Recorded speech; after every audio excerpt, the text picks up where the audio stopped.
Measure your success and measure what matters. We are trying as marketers, as business owners, to do everything, and no one really knows if it's working. Imagine if you just worked out what was working, did more of that, and did less of everything else.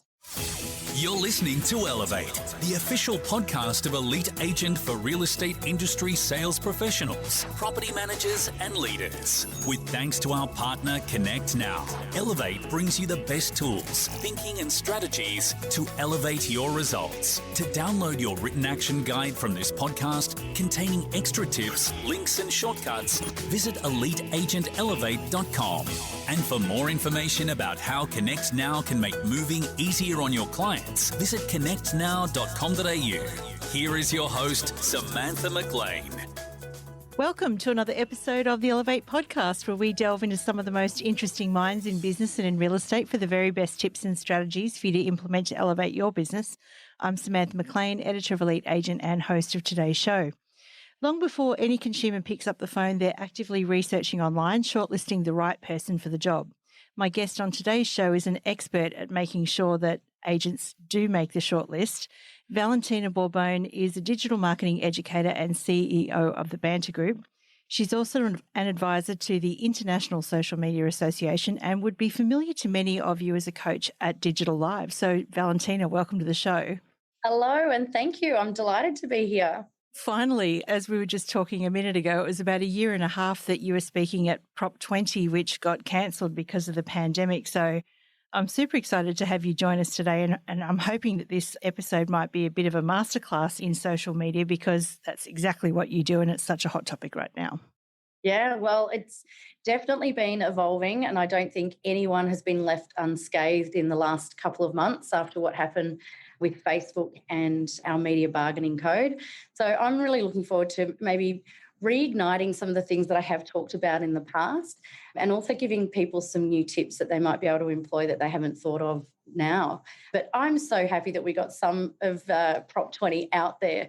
There were a lot of great speakers, and there was a lot of preparation that went into an event like that. And to only really get Victoria and Adelaide done before everyone else unfortunately got canned, it was a real shame. And I hope everyone has actually digested some of that content in its digital form, because it did all go out online. Yeah, absolutely. And I think a lot of people would actually know you from that as well, because I know REA did put all the sessions up online. And before we get into today, just in case people aren't familiar with you and the work that you do, or they have been under a rock and haven't been to Digital Live or any of those things, can you just start a little bit with who you work with, who you help, and how you help them? I have been in marketing my entire career, and that's agency side marketing. And I was very fortunate that I was one of the digital leads for ADMA, which is our advertising association.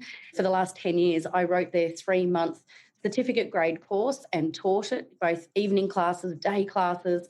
It changed by the time I'd written the content, and I used to teach about 1,000 people a year, including in-house training. And what that led me to is teaching for REA, teaching lots of different real estate groups, and that will take me anywhere from CBRE, Lendlease, Stockland, Mirvac, through to all of our residential and commercial real estate agencies, McGrath, Ray White, Bell Property, and everyone in between. And I'm not going to, rattle them all off. But I started to work in real estate mostly because I was educating salespeople in how to sell digital solutions. And that turned into, let's teach the agents how these digital solutions work so that they can understand what some of the best opportunities are. So I still run training programs in-house for someone like Lendlease. Off the back of COVID, the face-to-face national roadshow got cancelled. 2 days in a studio and a program that's now launched globally. It means that people are still investing in their ongoing training and learning. And what we need to remember is it changes really quickly and without notice. And if the media bargaining code didn't hopefully get everyone on the same page with that in the last couple of weeks, last month, then I don't know what will. If no one's listening after that. I know, right? So let's talk about that for a moment, because we were banned in amongst a whole lot of other people in real estate. I mean, even the portals couldn't escape. So realestate.com.au, domain.com.au. For us, Facebook was down the list of our traffic sources, but it did upset me that people couldn't share their good news from Elite Agent when someone gets a new job or when someone gets an award. They couldn't share any of that. They couldn't share their properties on social media. which was a bit of a big deal. So what was your experience when Facebook banned the news, basically, because you would have had a lot of clients who were affected? I did. And look, there's a few things that come with that. Firstly, it was indiscriminate. It wasn't just news sites. We all saw that. The health sites, whether they were government related or not, they absolutely went down. But a mustard factory was taken down. One of our construction clients was taken down. So there were no rhyme or reason to who was picked on. And it really came down to there was a bit of a power play going on. Zuckerberg wanted to say, really, you want to play this game? Well, guess what? Bang goes the button. You're done here. Let's play the right game. So it did come down to what was the definition of media within Facebook, and also what categories some people had picked their business listing to be under. But even still, there was no rhyme or reason. So some people just got caught in that. Was it ever going to happen? Absolutely. When I've been teaching for 10 years, something I've been saying since about 2014, just put that into context, that's 7 years ago, that we're putting a lot of data in the hands of someone, be it Facebook, be it Google, be it anybody else as a player. We're not in control of that data. So if they change the game, you have to play the game. Now, iTunes did this years ago. We had this subscription model, and then we found out that we're not subscribed, we're leasing our music even though we're paying for it. And really everyone got this big shock, like, what do you mean? I don't own my CD collection anymore. And that's just what happened in the media. So when it did happen, and it happened overnight, everyone woke up and it was gone, I just went, are you really that surprised? And some of the feedback, I had this big discussion on Banter's Facebook page with someone, which was, I just can't believe that I can't get my news and my health updates in Facebook. I'm like, wow, really? Because that wasn't the intention of the platform. And if you're relying on a social chit-chat platform to give you your most important health information globally about your family in several countries, you might need to reevaluate what you value. Because I certainly don't go to the ABC's Rage program to get my update on fashion, for example. Can we be realistic about what these platforms are for and what their intention is? So, did I think that Facebook did the right thing? No, I don't. I don't really think they should have cut everyone off at the knees, but they were making a statement. And from a media company's point of view, and I'll mention a lead agent, it is a shame that one of those sources of traffic for you and the way consumers want to consume their media, and I think that's what got missed, is we do like to sit on the couch, lie in bed and put all of our worldly links, tips, tricks, recommendations in one place because it's convenient to us, not because it's the right thing to do, but, oh, you mean now I have to download a different app for my news? My husband did it beautifully. He stuck a post up and there was the BBC News app icon and the Facebook app icon. And he said, let's have no confusion, people. To buy random stuff that you don't need, hit the blue button. And for actual quality news and journalism, hit the red button. And I thought, he's not even in this space and he can just nail it in that simple format. And I think that's what people missed, is they created more drama than was necessary. And it did return, but how long does it return for before the game changes again? That's interesting because they restored our pages. I remember seeing our treasurer, Josh Frydenberg, he tweeted something that said, I've been in conversations with Mark Zuckerberg and all of our pages will be restored soon. And I tweeted back, it's a shame they can't restore our trust that easily. And that's the thing, like with someone with that much power, and I guess we could go on about this for hours, I almost feel like that they were being dared to use it, and use it they did. Absolutely. But to me, this also, what it does come back to is what people value. And as a digital educator, I've been saying for a long time, if Facebook told, me, everyday user, not business user, but everyday user, you're going to pay $10 a month for your Facebook page and access, would you pay for that? Now, as an educator at 1,000 people a year, I would say 95% of people would go, no way. I'm like, wow, really? I value those connections. I value the opportunity to chat to all my friends in different groups in different ways and get my news, get my fashion, get my digital updates. Take my money. That is valuable to me. And I liken it to people weren't going to pay for Foxtel. Yes, they did. People aren't going to pay for Stan, Netflix, Spotify, iTunes. Yes, they do, because they value it. So why do we not value our journalism? Why do we not value having our subscription models for the things in business that are actually game changers for us as business people? So a lead agent and a subscription model, if you value it and the quality is there and it moves you forward, put your hand in your pocket, people. The world's not free. I just can't believe it. Going to say thank you, and please be aware if you're listening, I didn't put her up to saying that. No, you didn't. Because it's no different to me for any other subscription that I pay for. I pay for my Australian Financial Review. I pay for the Bowral News. I'm in the Southern Highlands in a regional area. I can't jump on the Sydney Morning Herald and get what's happening in my local council, which is in the news at the moment. And I actually subscribe to the Bowral News because I want to know. So, yeah, if you value it, you'll pay for it. And to me, that's no different to a car. If you value the brand and the badge, you'll pay for it. Otherwise, pick up an Aldi special and you'll be good to go. Still does the same thing as the Audi. Yeah, absolutely. So given all the stuff going on with Facebook and iOS 14 and all that sort of stuff, is remarketing as we know it dead? Look, as we know it, essentially, yes. We need to be able to collect data to be able to retarget. And as I was saying before, where we're going to be looped into this similar interests and behaviours category is going to change what retargeting actually looks like. So you may see a notification that comes up in Facebook that will be asking for permission to access certain data points to give you a better experience. Now, that's the value proposition. Would you like to give us your data so that we can give you a better experience? My answer is going to be yes.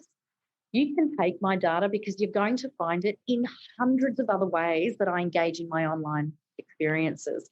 And I think that's what we need to be realistic about. You will give up your data if you find it a valuable experience. But yeah, retargeting the way we've always done it after 20 years is changing. Yeah.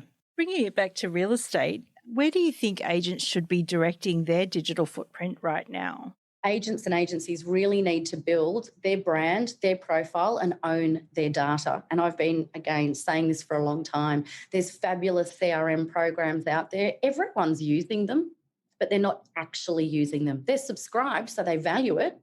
But I don't see that many great email campaigns go out. It's really, guess what?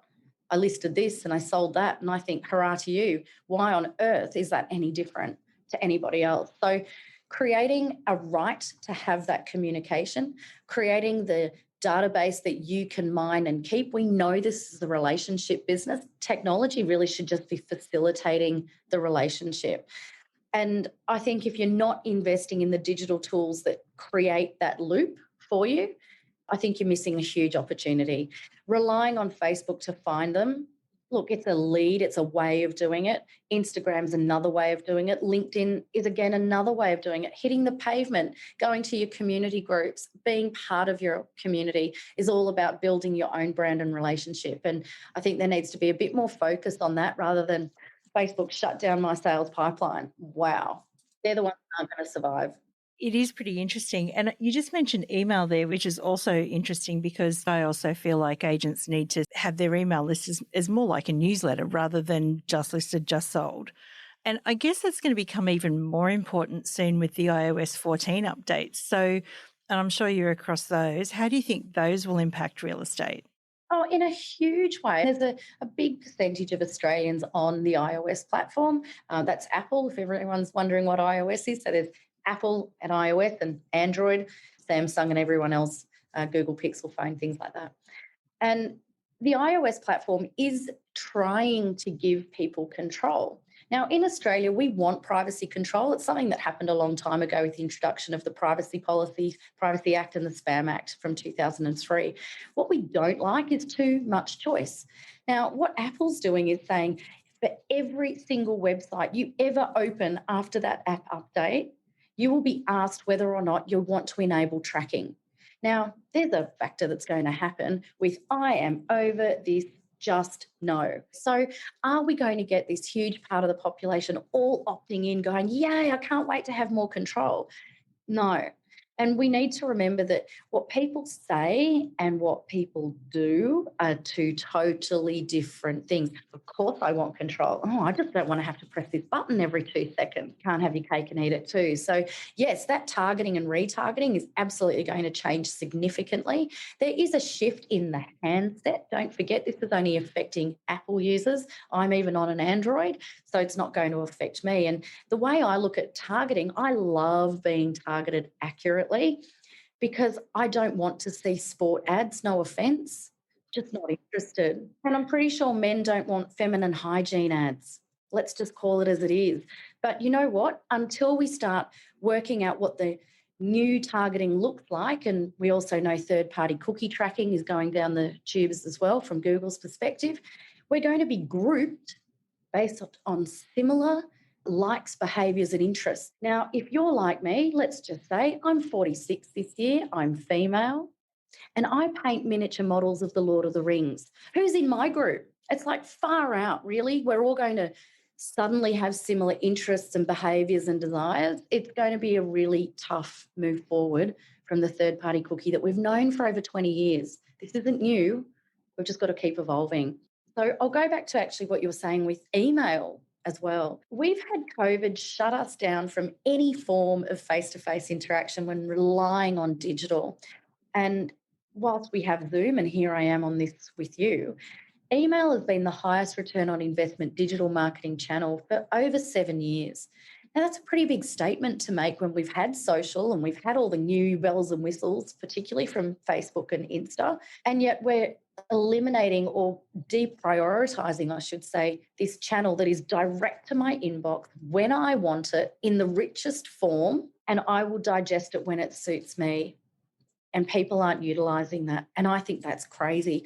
I feel like real estate's just gone after the newest, shiniest thing and actually not looked at the return on investment because social's hugely time consuming and fickle. We're down to 0.7 seconds in the feed.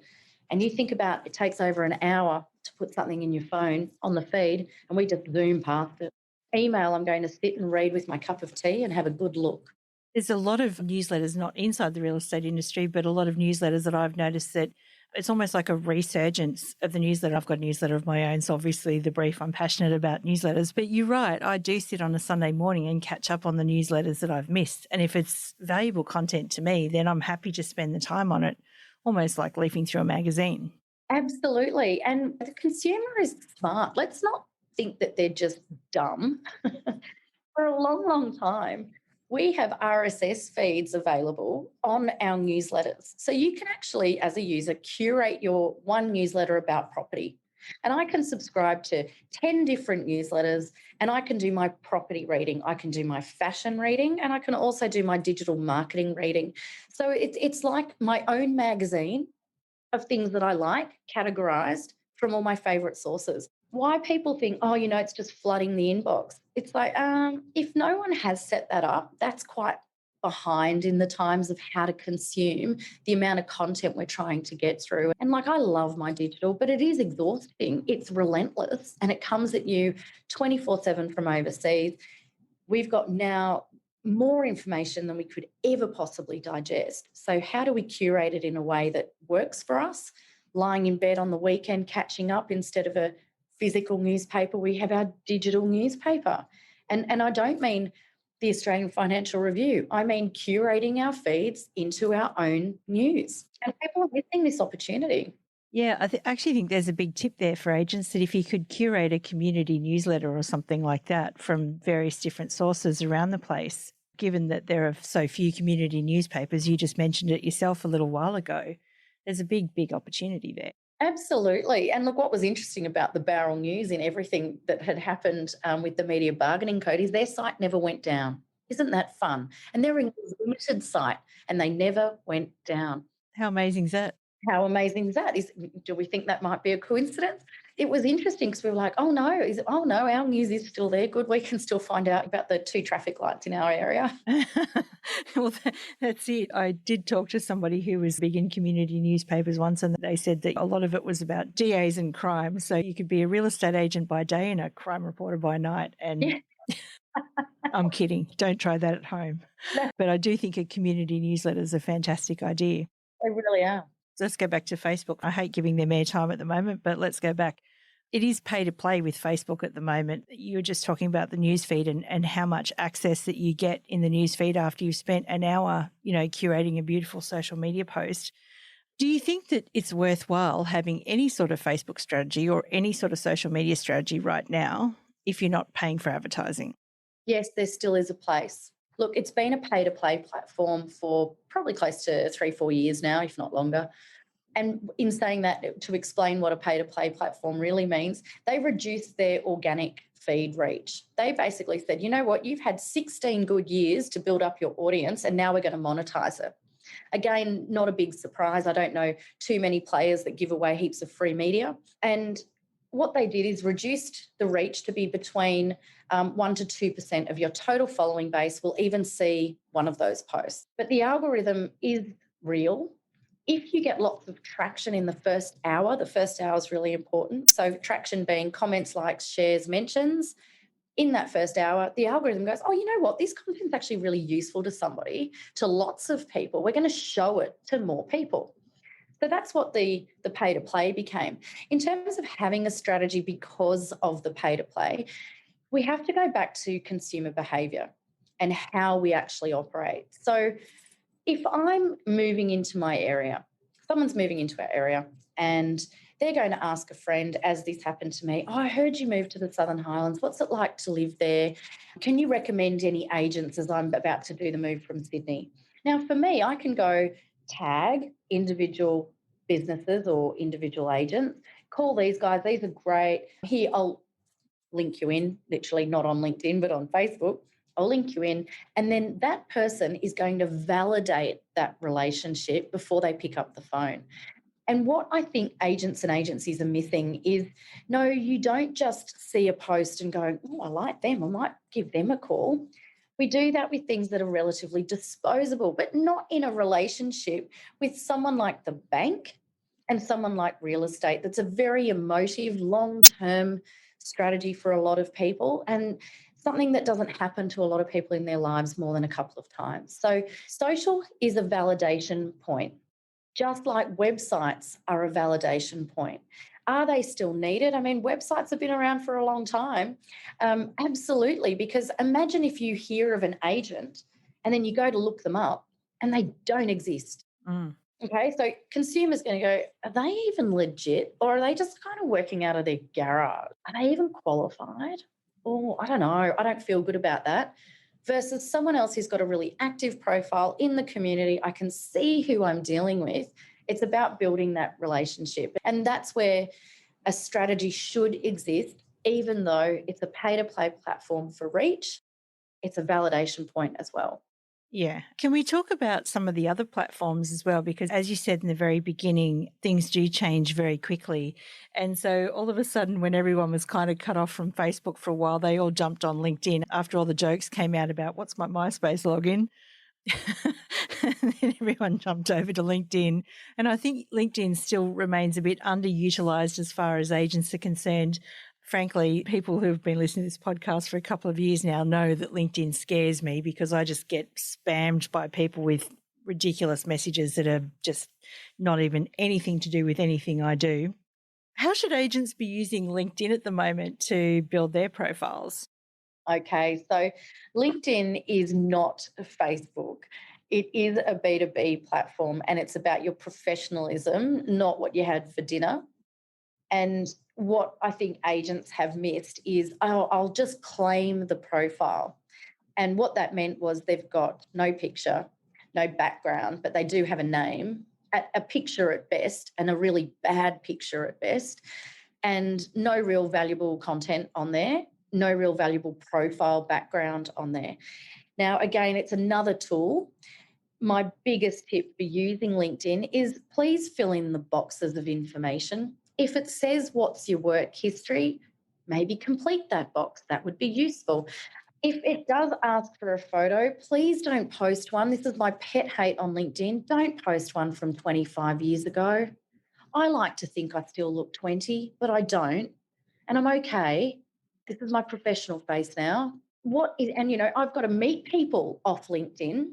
They don't know what I look like. And if you're posting a picture where, let's say, quite frankly, is not you anymore, people aren't even going to find you. And why would I trust you? You're trying to deceive me, even with the picture that you're using. So don't underestimate what people look at within the profile. So once you've got the boxes filled in, you can post to the LinkedIn platform in the same way that you post to Facebook in terms of valuable content. That's still useful to have an up-to-date profile. But people aren't on LinkedIn every waking moment of the day for work. It's work. Let's remember that. It's not my fashion, my dinner arrangements for the weekend and someone's so and so forth birthday and new baby being born. That's completely different. So what the tricks are that people are missing in LinkedIn is actually making genuine connections. Now, I was having this discussion recently. If someone was to pass you on the street and say, "Hi, how you going?" would you just actually look at them like deadpan and just keep walking? I'm hoping you wouldn't. Someone, hopefully, is being human, might go, "Oh, hi," even if you don't know them. And you've got to take the offline space into the online space. You can't just hit someone up with, "Hey, want to go out?" You can't, and dating comes up all the time in social, and how do you actually create that connection? But we know that in marketing, you need to hit people with a consistent message over and over again before they remember you, before they have any need for you, and before they're certainly going to connect with you on any meaningful level. So if you have to hit them, let's say 20 times to get 7 that stick, and then you can approach them, that's not something that happens in a week, and it's not something that happens in 2 or 3 interactions. So we do need to warm people up so that when you do make that introduction of value and of purpose, then they're going to be receptive to that connection. And that's where people are missing it. "Oh, I'll just send an in-mail message." The most impersonal, not recommended purpose of using LinkedIn at all, unless you've got a warm introduction. And if you've got $10 an email to spend, give me a call. I'll tell you 10 other things to do with $10 per email. I know. It's all a bit of a trade-off with that sort of budget these days. But the message I get usually from people is, because you're a real estate agent and because you're in North Sydney, we'd like to work with you or something like that. And I'm like, wrong, I'm not a real estate agent. And wrong again, I'm not in North Sydney anymore. So I think it's just really important that you actually research before you send that email too, because there's so many people wasted so much money on me. Oh my goodness, I'm exactly the same. And sometimes if I'm in the mood after a coffee or two, I actually write back and order pizza. I'm going to try that. Yeah. Do you know what? And the more they persist, especially the rude ones that come through and say, "I haven't heard back from you on this," I'll just write back, "Where's the pepperoni? The garlic bread was missing. And actually, I never asked for Pepsi. I'd really like Coca-Cola. Thanks." And they just go away eventually. But I'm like you, I get hundreds of requests from useless providers who haven't read a single thing about my business and then want to offer their services. And it's not often. So I actually have a few templates which are copy and paste I can send to you if you like. I was going to say, do you have any tips for cold outreach? Because LinkedIn is a good place to engage in a bit of cold outreach with people that are maybe executives in your local area or something like that. Yeah, what are your tips? Yeah, it's offering something of value. And when I say that, don't message me and say, "Could I buy you a cup of coffee and pick your brain?" My brain costs about $180 for every 30 minutes. But yeah, you want to pick my marketing brain? There's a reason I've been in the industry for a really long time and I get the results. So why would that be worth a $3.50 coffee or $5.50 if you're in Barrel? It just doesn't make sense to me. So if you're going to approach someone with that cold call, maybe show them that you do have a connection via somebody else, that there's a real legitimate person in this, because there's also the feeling that a lot of LinkedIn connections are spammy. You don't really know these people. I did have a buyer's agent connect to me just recently. And in fact, he wouldn't connect to me. He watched me do some training online. So he knows I'm a legit business. He's seen who I am. He knows what I do in real estate. And he wouldn't accept my LinkedIn request on the basis, and I hope he's watching this, on the basis that he's personally met every single person that he's connected with on LinkedIn. I'm like, okay, missing the core fundamentals of how LinkedIn does work. And I'm not saying accept every request. I get requests from a lot of American military personnel who apparently can't get past my gorgeous eyes. Yeah, we're not going to do that. Wrong platform again. Yeah. And, if I wasn't married, I'd probably have a bit of fun with that too. But no, stay away from the stalkers. But at the same time, this person knows what I do in my industry. I've tried to connect with them before, and he's asking me to come and meet with him, and he won't accept my LinkedIn request. So what he could have utilised is, I see that you're connected to these 50 people that he does know personally that could make it a legitimate connection. If I get an inquiry or someone just checking me out, I go to look at them, and I'll put this in context, a little barrel connection in healthcare. And I've done a lot in the healthcare space, and straight away go to LinkedIn. Who is this person? Turns out we have a connection that goes back probably 20 years. And simply by dropping that, we're meeting for a drink after work. It's not even a coffee in the middle of the day. It's, hey, that person's great. The legitimacy of that relationship just went through the roof when it came through as a cold inquiry. So putting that connectivity together, perhaps you've worked with someone that they actually know, perhaps they're round the corner from you, perhaps you've read that they have done something particular in their feed. There's a really good point about cold calling. Spend a little time looking at who they are and find a mutual way of opening up a conversation. So I do talk a lot about being personable. And in real estate, that's what we talk about, people and connections. And I also have a special needs daughter. So if I find that somebody else is engaged in special needs, special education, guess what? That's a pretty easy connection for me to make. I sponsor a number of charities, the guide dogs being one of them. So again, anyone around animal welfare, the other things that I care about, donating blood, the charities that I do support, that gives me a way of saying, and here's a bit about me, and I'm prepared to tell you something about me that'll make them more receptive to discuss something with you. That can easily go back to also things like property investments, the biggest one I get on LinkedIn. Where do I find all the investors? It's like, maybe search the word investor. That's a start. Investment bankers. That's another start. But also think about some of the roles where people might actually have more than one property. And guess what? There's a lot of people in real estate who aren't agents but are in peripheral services of property. Maybe that's a good place to start. Yeah. And also I think another good trick is looking for senior level job titles. Because one might assume that if you'd worked your way up over a number of years, that building wealth was a bit of a passion. Absolutely. And look, let's be aware of what some of these words might mean when we say senior level roles. My favourite is the entrepreneur. Anyone's an entrepreneur. An entrepreneur looking for new opportunities is just somebody unemployed, isn't it? That's code for... Right. Right. And I do teach this as well, that the director of first impressions is the receptionist. And let's actually look at what the roles are and what they actually mean. And guess what? We're probably going to visit their website. We're probably going to go look at their socials to validate who they are before we waste our time on the unemployed. We're putting these pieces together even in this discussion. I just want people to really think about what they're doing, but not be lazy about it. Don't just go, yes, every CEO is my target list. Select all email. That's where you get into the problem. Yeah, absolutely. All right, let's talk about YouTube, because I think YouTube's a bit of an underutilized resource. So what we see agents doing is it's there. They've got a YouTube channel with a couple of subscribers.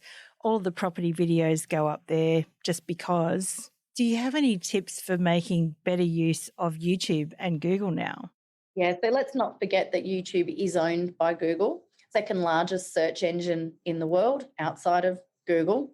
Video as a content platform is why it's so successful. It's easy to digest. It's easy to curate your own video feeds. If you've got children like me, I watch a lot of extra Barbie videos because that's what gets recommended to me a lot at the moment. I've got a kitten and I'm being recommended fish cat game videos, and they work, by the way. They work, by the way. I love it. So recommendation model is what's useful. There's a couple of useful parts about YouTube. So firstly, websites will take up a lot of data and hosting by putting videos directly on the website platform. So a lot of people do upload to YouTube or Vimeo first so that it actually gets pulled into a website. So that's one thing, and actually having as its own video host. Secondly, it adds to Google search. The more places that your brand is in, the more Google as an index has to show. So if you can take up one extra spot on that search result with your YouTube channel, guess what? It pushes one more competitor off to page 2 or further down the track. What it is useful for is if people are moving around, if people are looking to validate, they can see what a live auction might look like in an area, particularly for out of areas where you're not just dropping in around the corner. And when I moved to the Highlands, I wasn't local. It was a big journey. I have a special needs daughter who had to put in the car for a couple of trips. That was fun. So video is easy to consume, easy to share.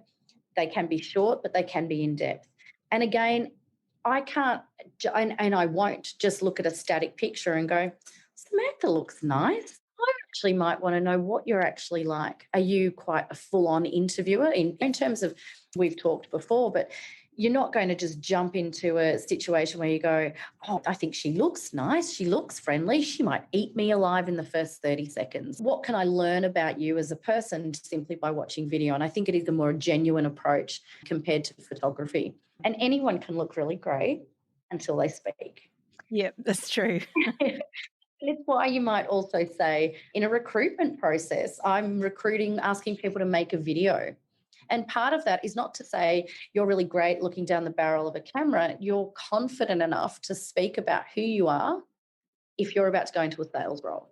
And if you can't talk about you, I'm not sure how you're going to talk about my business, my products, my services, and sell a solution. So video does add that extra level of credibility. What I think we're missing is that not all video is good.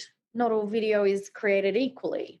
We don't need high production values. That's kind of gone out the window years ago. We're armed with these dangerous things in our hands, and the consumer is accepting of that. Now, when I say that, if you've got a $8 million waterfront property, not acceptable. It's like me turning up in my Hyundai i30 and taking you around for a drive. It's not acceptable. So you've got to match your brand with the customer that you're talking to. And I think video has to play into that as well. So market updates are great because, again, you're thinking about making a move, what's really happening in the market. I can actually get a series of those videos, and guess what? The recommendation model will kick in. And that's what is useful about YouTube, definitely. I don't have to go and seek out the next video. It will come to me. Yeah. And I guess last but not least, there's a couple of new platforms kicking around, which I'm keen to get your thoughts on if you have any. One of them's Clubhouse and the other one's TikTok, obviously. Like now my teenage daughter said, Mum, I can't believe you're even talking about TikTok, because it's obviously very much like a Gen Z type younger platform. But I've heard that some agents are getting a lot of traction out there on it. So what's traction? Let me start with that one. What followers? Yeah, let me just say followers and love hearts. Yeah, followers and love hearts. Wow, they're right back to where we started with Facebook and Instagram, that we were collecting vanity metrics. Unless that 15-year-old is about to engage you for property, I hope the heart makes you feel good. It's lipstick to me. It makes me feel nice. Yeah. Look, and the fact that you even said that your daughter went, oh my gosh, I can't even believe that you're there. So what was that sentiment? Was that like, my mother is on the platform? Yeah, but I don't think she likes that we've got more followers anyway. I think there's a bit of an issue there anyway, but yeah. This again is taking us back to Facebook's early days. When our parents caught up, guess what the young ones did? They moved off. No one wants to be connected where their parents are. Suddenly the cool thing just got taken over by the old people, and we're not old. We have to be realistic about the value. And if you're going into TikTok because you want early brand recognition and stickiness, that's different. And there is a brand role. We can infiltrate brands. We know this from a young age. Happy little Vegemites. My favourite one is probably the Dollarmine account from Commonwealth Bank. I mean, that's literally putting the brand in your hand in kindergarten, and you won't separate from that. It's a well-known tactic. But are we influencing, or are we just jumping on the next shiny thing? Now, I thought, I'll give TikTok a chance one day. Oh, my gosh, like I've got time for this. And I actually learned something really valuable about harvesting blueberries. It was an hour and 20 minutes into it. I was there for an hour and 20 minutes. That was my point. It was a vortex of mind numbing entertainment. It wasn't useful, it wasn't decision making. And actually, out of all those videos, because they're 15, 20 seconds, I remember one, which was how to harvest blueberries without literally just picking each one off. And that's because I grow raspberries and I was wondering if there's a quicker way. There was this moment where I really thought, why are we doing this? Because everybody else is? Yes, I put videos out there too. Do you know what? We had over 3,000 views as Banter Group putting up our Christmas tree in time lapse. People are bored if you're actually watching us put up our really average. It wasn't like the Martin Place Christmas tree. It was an office Christmas tree. And 3,500 people watched that. Now, if that was 3,500 useful people trying to find marketing engagements and contacted me, I'd be doing this every 15 minutes, but it's not. Yeah, I think it's interesting though, because I think people sometimes can relate to content that gets put up that means something to them. Putting up a Christmas tree is something that usually means something to other people. So even though it might seem boring to us, if it means something to someone else, it could easily get a lot of traction. Absolutely. But it's having that clarity of the strategy. Why would I do this? What am I expecting? And why should I be here? No different to, should I have a Facebook strategy? Because I know people make recommendations and validate me. So what is that strategy that comes from TikTok? And yes, I think if you can get the brand out there in an interesting way and you're getting lots of people seeing the brand, that could be its purpose, is brand recognition. Clubhouse, wow. It's a rabbit hole, isn't it? Is anyone tired? Because by the time you've gone through your Facebook, your Instagram, your LinkedIn, you've dropped a couple of reels, you're now in TikTok. Oh, quick, you know what? Right about 2 a.m., I'll jump into Clubhouse for a listening experience that may or may not be curated. I feel like I'm going back to chat rooms in the 1990s. And what are we going to end up with? Oh, I can't even tell you what we're going to end up with. I wish I knew. But it feels very, look, it's interesting. It's a new platform. People want to see what happens. They're getting some really great individuals hosting. I want a better curated experience. Well, that's the problem with all the platforms that we've talked about. Like, they're all quite powerful, but none of them can tell the difference between smart people and dumb people. Thank you. And I mean, to put it bluntly, how is someone like Clubhouse going to tell if the information coming out is extremist sort of crap or whether it's actually valuable? 100%. And who's validating it and who's moderating it? And where is this going to go very, very badly before a platform like that gets shut down? And I think that the problem that we see, even in the International Social Media Association, this is a global organisation. There's lots of different country policies that are being discussed in the organisation. And the law is different in every single one of those countries. So we have to keep in mind that one of these things comes out, does it actually adhere to our moderation laws? We are very different to America, and gladly so in many, many respects. And I quite like the protection and I quite like the sensitivities around what can and can't be said in our media to a degree. I'm not saying silence everyone. I'm simply saying there are some really good rules that we have which are intentional. And I think that can be the great undoing of something like Clubhouse. Absolutely. It's interesting. It sounds like it's getting more and more like the Matrix out there. And you've got to be careful to not only dip in and do the marketing thing, but then get out. Absolutely. And is that any different? I love that you just brought up the Matrix. I mean, being in digital as well and in marketing, that was just the best. And Minority Report. I've got a digital scanner built into my body. I'll show it to you. I'm diabetic and I scan my blood sugar results. Can you see that? Yep. Yeah.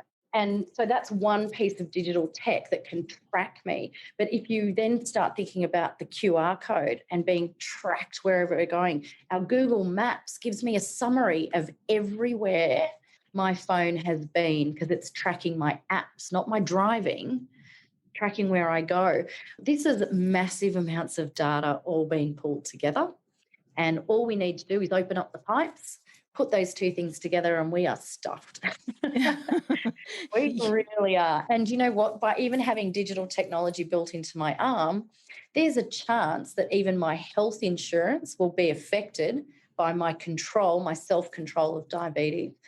And this goes back to your declaration. So even looking at it as a real estate agent, being able to tie these pieces of data together, I think there's an exciting opportunity, but we have to remain human. We are in a human business in real estate, and it's about the people and those connections. And I don't think we should put all our eggs in everyone else's basket, not even in Clubhouse. Well, that's great advice. And I'm just looking at the clock. We have covered so much in such a short space of time. We've done everything from Facebook to iOS 14 to Clubhouse to TikTok and everything in between. And I want to thank you for spending some time with us this morning. It's been amazing. If you were to leave everyone with one piece of advice or one final thought, what would that be? Measure your success and measure what matters. We are trying as marketers, as business owners, to do everything, and no one really knows if it's working. Imagine if you just worked out what was working, did more of that, and did less of everything else. We are losing our focus. Digital is making us really go, oh, shiny things left, right, and centre. That comes down to our productivity, being able to focus on one task. Multitasking does not work for most people. Time blocking, email blocking. If we take all the best tips from everywhere, we'll have a tip sheet like this and get nothing done. So try and focus on one thing at a time, measure it, understand its purpose, drop the stuff that's not working. You do not have to be everywhere. You just have to be in the places that make a difference. That is fantastic advice, Valentina Borbone. Thank you so much. You're very welcome. Nice to see you again. We hope you enjoyed this episode of Elevate with thanks to connectnow.com.au. Don't forget to download your written action guide from this podcast containing extra tips, links and shortcuts. Visit eliteagentelevate.com.